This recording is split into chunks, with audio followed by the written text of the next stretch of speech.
আলহামদুলিল্লাহ, আমরা সুন্দর, ভালো এবং খুব সুন্দর মন মানসিকতা নিয়ে আজকে এই সন্ধ্যাকালীন ওয়েবিনারে উপস্থিত হতে পেরেছি। সত্যি আজকে সময় বেঁধে বা সময় উপযোগী একটা টপিকস, রাজার বেশে আমাদের কোম্পানির আগমন। সত্যিই তো বাঘ বাঘ আসলেই বনের রাজা। তাই তো হয়তো বাঘ নীরবে তার শিকারকে শিকারেই রূপান্তর করেন। হয়তো আজকে আমাদের অবস্থানটা সেই বাঘের গর্জনের মতো। সময়ের অপেক্ষার জন্য আমরা বসে আছি। তার জন্য তো স্যার বলেছেন, রাজার বেশে আমাদের কোম্পানির আগমন, ইনশাল্লাহ টুডে অর টুমারো আমরা রাজার বেশেই আগমন করব। তাই তো আজকে আলোচনাটা সুন্দর একটা টপিক বেঁধেই করার চেষ্টা। দেখুন, ইতিহাস আমাদের অনেক কিছু শেখায়। যে একটা রাজা কখনো হঠাৎ করে যেমন জন্ম নেয় না, ঠিক রাজা তৈরি হতে গেলেও তার তেমন সংগ্রাম, ধৈর্য, পরিকল্পনায় আত্মবিশ্বাস এগুলো থাকে। তার মাধ্যম দিয়ে কিন্তু একটা রাজা তার জায়গা প্রতিষ্ঠা করতে পারে। ঠিক আমাদের কোম্পানি এয়ার সিও স্যার মহোদয়, তিনি তার রাজার পরিবেশের মাধ্যম দিয়ে আমাদের প্রতিষ্ঠান প্রতিষ্ঠা করার জন্যই চেষ্টা করে যাচ্ছেন। অনেক সময় আমরা দেখেছি আমাদের এই রাজা আসার জন্য অনেক পরিবর্তন, নতুন যুগের সূচনা। আমরা একটা সময় ছিলাম গো ফাউন্ডার, তারপর আসলাম ও ফাউন্ডার, তারপর আসলাম ওইএস, তারপর ওয়ান প্যাসিভ, সবকিছু মিলিয়ে আমাদের একটা নাস্তানাবুদ অবস্থা। এরপর আমরা ভাঙতে ভাঙতে নতুন ভিডব্লিউ এতে আসে প্রবেশ করলাম। এগুলো সত্যি রাজার প্রবাদ প্ররোচনা। যে সময় আমাদের মনে হতো সবকিছু হয়তো অনিশ্চয়তা ছিল, আমাদের হতাশা, সীমাবদ্ধতা সবকিছু ছিল, কিন্তু আমরা যে মানুষ, আমরা যে অ্যাশেজ সৈনিক, আমরা স্বপ্ন দেখতে যেমন ভালোবাসি, আমরা সাহস রেখে সামনের দিকে এগিয়ে যেতে পারি। ঠিক সঠিক সময়ের জন্যই আমরা অপেক্ষা করি। আমাদের কোম্পানির আগমন ঘটবে রাজার বেশে, রাজার আগমনে। তাই তো নেতৃত্ব বা শক্তি যেটাই আমরা বলি না কেন, রাজা না থাকলে যেমন নেতা তৈরি করা যায় না, ঠিক রাজা না থাকলে নেতৃত্বের অবস্থানটাও তৈরি করা যায় না। আসলে রাজার আগমন মানেই সফলতা, সাথে প্রতিশ্রুতি তো আছে। অনেকেই বলে আসলে রাজা কেমন হয়। দেখুন, রাজা কখনো ভিক্ষা করে না। রাজা যেমন তার সুযোগ সৃষ্টি করে, রাজা ঠিক তেমন কোনো ভয় পায় না, অন্যদের সাহস দিয়ে দেয়। রাজা শুধু নিজের উন্নতি চায় না, পুরো রাজ্যের উন্নয়ন নিশ্চিত করতে পারে। আমাদের সিও স্যার, আমাদের কোম্পানি ঠিক তেমনই একটা নীতিগত বিশ্বাসের মাধ্যম দিয়ে সামনে এগিয়ে যাচ্ছেন। আমি আপনি হয়তো বুঝতে পারতেছি না, আজকের এই সংসার নিরাপত্তা, আজকে সোশ্যাল মিডিয়া বিভিন্ন ধরনের প্ল্যাটফর্মে আমাদের সিও দয়কে নিয়ে অনেক ধরনের কথা আমরা শুনতেছি, হজম করতেছি। দেখুন, এই কথাগুলো আমাদের মতো ফাউন্ডাররাই করতেছে। চিন্তা করা যায়, হয়তো আমরা আজকে কোনো দিক বেদিক হয়ে গেছি, সময় সবকিছু আমাদের ফিরিয়ে দেবে। তাই তো রাজার আগমনের জন্য একটু অপেক্ষা করুন।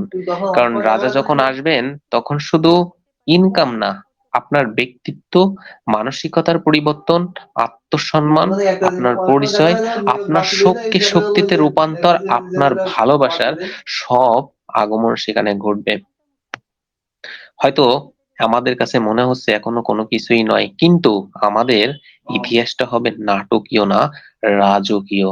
যখন সব রাজকীয় ভাবে আমাদের পাওয়া যাবে, তখন আমাদের মানসিকতার যেমন পরিবর্তন হবে, তেমনি আমাদের পকেট ভারী হবে। আর যখন পকেট ভারী হবে, তখন আপনার মন মানসিকতারও পরিবর্তন।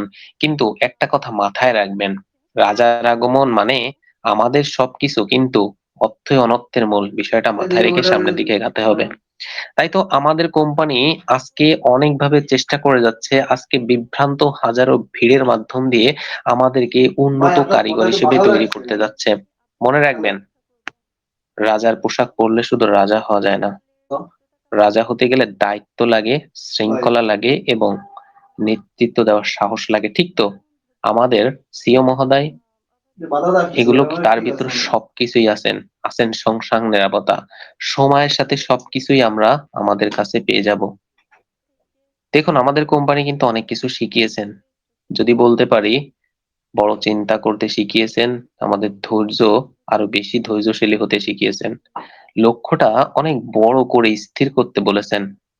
কখনো বলেনি ব্যর্থ হয়েছি বলে আমরা হেরে যাব, বলেছে ব্যর্থ হয়নি আমরা, সামান্য কিছু সময়ের জন্য আমাদের ভেঙে দেওয়া হয়েছিল। তাই তো আমরা বারবার উঠে দাঁড়িয়ে সঠিকভাবে সঠিক জায়গায় আছি। আজকে আমাদের অনেকেই সন্দেহ করছেন না কোম্পানি সম্পর্কে? করছে তো। অনেকেই সন্দেহ করছে। ইভেন কিছু সময় আগেও একটা ভিডিও দেখলাম, ভিডিও পোস্ট করছে। সেখানে অনেক ধরনের বাজে কথা, জেমিনি দিয়ে নামানো। আহা! কি সুন্দর কথা। সেও কিন্তু এই কোম্পানির ফাউন্ডার। আমি তার নাম বলতে চাচ্ছি না, আমরা সবাই কম বেশি জানি। তবে একটা ফাউন্ডার হয়ে সিও মহোদয়ের কথা এমন ভাবে কিভাবে বলতে পারে? সত্যি আমার এগুলো মাথায় আসে না যে আমরা আসলে মানুষ হিসেবে মানুষ গ্রহণ হতে পারেছি কিনা, তাই তো? মানুষ অমানুষও হয়, মানুষ অমানুষ থেকে মানুষও হয়। তাই আমার আপনাদের কাছে একটাই আবদার থাকবে, আমরা সবাই মানুষ, মানুষ হব এবং মানুষের মতো ব্যবহার করতে শিখব। যদিও সময়টা আমাদের জন্য একটু কঠিন, তবে আমরা মাথা উঁচু করে দাঁড়াবো। সবচেয়ে একটা কথা মনে রাখতে হবে, আমাদের প্রতিজ্ঞাবদ্ধ থাকতে হবে। আমরা থামবো না, আমরা হার মানবো না, আমরা পিছিয়ে যাব না। কারণ আমাদের সিও স্যার শিখিয়েছেন, কোনো কাজ করতে গেলে সবসময় চিন্তা করতে হয় ভবিষ্যৎ পরিকল্পনা এবং সবথেকে বড় জিনিস যেটা, ধৈর্য আর আত্মবিশ্বাস। সাথে নিজেকে এটা মনে করিয়ে নাও, ডু অর ডাই। যখন তুমি এটা মনে করতে পারবে, তোমার যাত্রা শুরু থেকে শেষ সফলতার কাছে। তাই তো, রাজা একা রাজা হয় না, রাজা তার কে রাজা বানায়। আমাদেরও ঠিক রাজা বানাবে ইনশাল্লাহ। সামনের প্রতিকৃত পথ সবকিছুই শেষের পথে। আমরা জয় জয়কার, আমরাই হব ইতিহাসের নতুন বকুল ফুল।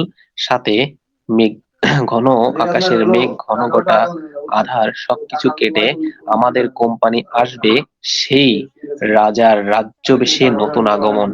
গর্জে উঠবে আকাশ বাতাস, গর্জে উঠবে আমাদের হৃদয়ের সেই রক্ত অনুক্ষরণ, চোখের জলে ভিজিয়ে ফেলার সবকিছু। তখন আমরা সবাই উজ্জীবিত, আমরা হাসিতে আটখানা। কারণ আমরা যে নতুন একটা সফলতা পেয়েছি দীর্ঘ সময়ের পর।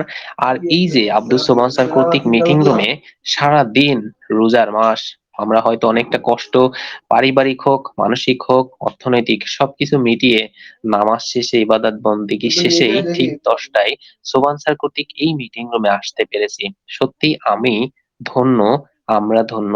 তাই তো বলি, we are proud of you. যাই হোক, আমার বক্তব্য আর লেন্দি করতে চাচ্ছি না, কারণ অনেক স্যার কথা বলবেন। তো আমার পক্ষ থেকে আজকে এতটুকুই। দোয়া করবেন আমার জন্য, আল্লাহ পাক যেন আমাকে সুস্থ সুন্দর রাখেন, সাথে সবার জন্য। আসসালামু আলাইকুম। ফিরে দিচ্ছেন আমার মাইক্রোফোন আমাদের প্রিয় স্যার সিরাজুল ইসলাম স্যার অথবা মুজিবুর রহমান স্যার।